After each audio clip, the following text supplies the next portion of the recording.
I'm Adam's new caseworker. You must be his roommate, Tom. You can't be in here. This is my personal space. We're from Bronx General, and we're actually here on a top secret mission.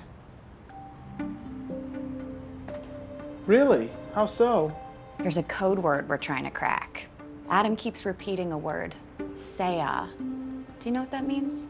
It does sound very mysterious. Sorry, I don't know what it means. But if you do see Adam, please tell him I didn't touch any of his stuff, okay? I know it's his room too, at least for the next month. What happens in a month? He turns 26. And that's when services end at Tremont, right? Adam likes it here. He doesn't want to leave. Last week when Gloria took him to see new apartments, he got really upset. Really? What happened? I wasn't there, but it sounded like a really big fight. You know, like that.